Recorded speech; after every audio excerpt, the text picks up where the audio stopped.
네, 오늘은 리츠에 대해서 이야기를 해볼까 합니다. 퇴직연금 IRP로 리츠를 투자할 수 있는데요. 그 리츠의 장단점에 대해서 간단히 살펴보겠습니다.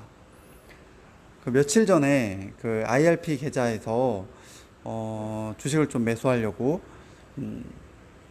계좌에 들어가 봤더니 네, 상단에 이렇게 ETF, ETN 다음에 리츠라는 메뉴가 생겼더라고요. 그리고 지금 우리나라 주식시장에 상장되어 있는 리츠 리스트들이 이렇게 나오고요. 기사를 검색해 보니까 네, 그 2019년 말에 네, 그 퇴직연금을 통해서 리츠를 투자할 수 있게 된 것 같아요. 그리고 본격적으로 이제 투자를 할 수 있게 된 거는 이제 올해 초인 것 같고요. 기사 하나를 보면은 네, 퇴직연금도 부동산 투자 늘린다, 리츠 투자 이런 제목으로 이제 한경에서 쓴 기사가 있는데요. 여기 보면 투자 비율을 네, 최대 30%까지 높일 수 있게 됐다라고 되어 있고요.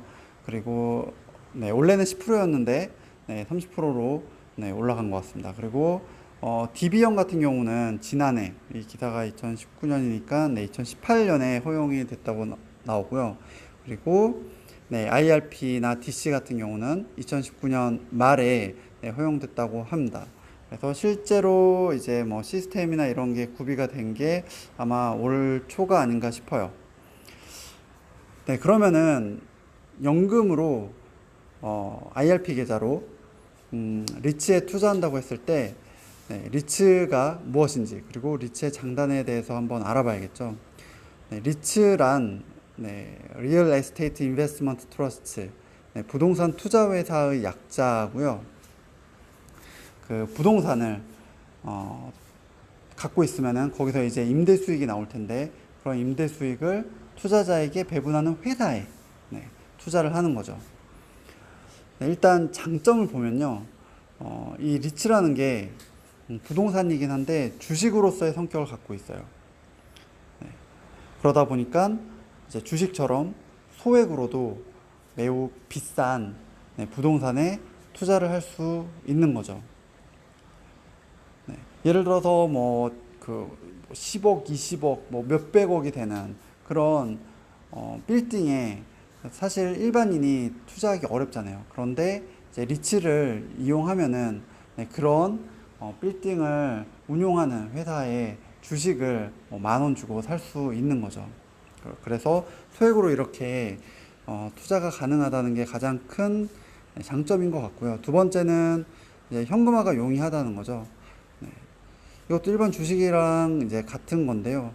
뭐 실시간으로 네, 매수 매도를 할 수 있는 거죠. 사실 부동산은 뭐 아파트든 빌딩이든 상가든 사고 파는 게 그렇게 쉽지가 않잖아요. 오래 걸리고. 그런데 리츠 같은 경우는 네, 이제 언제든지 본인이 원할 때 네, 장만 열려 있다면 살 수 있고 팔 수 있는 거죠. 그 다음에 이게 이제 부동산에서 나오는 임대 수익을 이제 배당으로 주다 보니까 기본적으로 주식들보다 좀 안정적이죠. 네, 정기적 임대 수익이라는 게 이제 정기적으로 정해진 임대료를 받는 거잖아요. 네, 그러다 보니까 아무래도 개별 주식이나 다른 투자 상품에 비해서 네, 안정적인 현금 흐름을 가져다 준다고 볼 수 있죠. 이거 근데 굉장히 상대적인 거죠. 네, 안정적이라는 거는.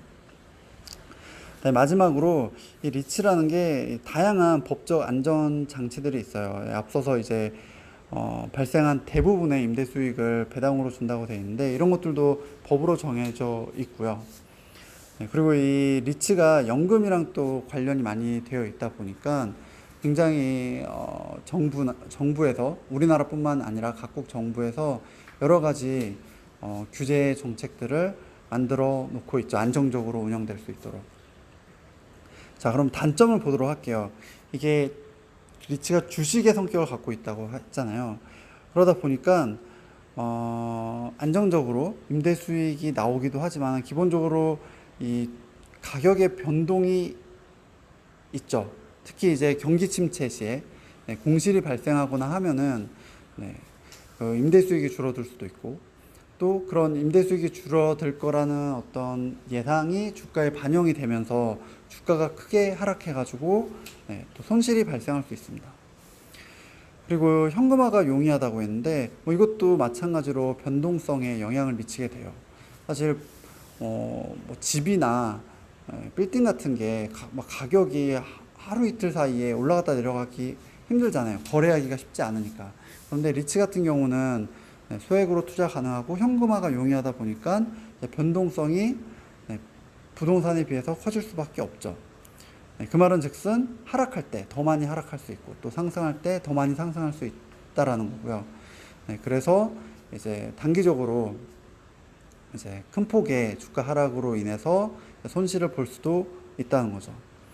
그리고 주식과 마찬가지로 이건 뭐 어떤 상품 투자 상품이든 마찬가지겠지만은 이게 섹터별로 그러니까 산업별로 종목별로 그 수익률이 천차만별일 수 있어요. 예를 들어서 지금 같은 코로나 사태의 경우에 뭐 호텔이라든가 뭐 상가를 운영하는 그런 부동산들은 굉장히 많이 하락했죠. 반면에 이제 뭐 데이터 센터를 제공하는 그런 산업 부동산 같은 경우에는 오히려 많이 상승을 했어요. 그래서 리츠라고 해서 모두 다 똑같이 움직이거나 모두 다 안정적인 수익을 가져다 주는 게 아니고 섹터별로 그리고 종목별로 다를 수 있다는 거. 그렇기 때문에 선택할 때 잘 선택해야 된다는 거죠.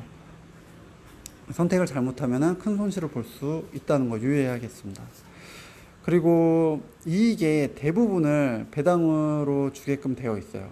그러다 보니까 성장성이 그렇게 높지 않을 수도 있어요. 물론 물가 상승에 따라서 부동산이라는 자산을 갖고 있으니까 꾸준히 상승을 할 가능성이 높긴 한데 그럼에도 불구하고 뭐 IT 업체들처럼 또는 뭐 소프트웨어 업체들이나 뭐 바이오 업체들처럼 이렇게 막 크게 성장하는 급성장하는 그런 모습을 보이기는 어렵다는 것도 단점일 수 있습니다. 마지막으로 리츠 ETF에 대해서 좀 얘기를 하고 싶은데요. 이게 섹터별 종목별로 굉장히 그 수익률이 다를 수 있다고 했잖아요. 그래서 이렇게 그 각 개별 종목을 선택하기가 어렵다면은 리츠 ETF에 투자하는 방법이 있습니다. ETF는 이제 여러 개의 종목을 갖고 있기 때문에 아무래도 이제 분산 효과가 있어서 변동성이 좀 덜할 수 있고 종목 선택에 대한 부담이 줄어들 수 있죠. 그래서 뭐 해외 리츠 같은 경우에 현재 그 ETF가 상장되어 있고요. 뭐 미국이라든가 싱가포르 리츠 ETF들이 상장되어 있습니다. 그래서 이런 것들을 사는 방법이 있고요. 그리고 한국 그 리츠들을 담고 있는 ETF들도 최근에 상장되기 시작했어요.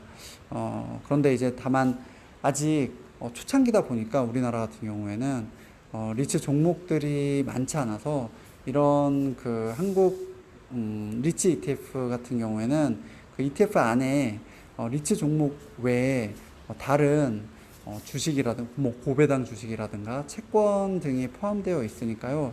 그런 것들 잘 살펴보고 투자를 하면 될 것 같습니다.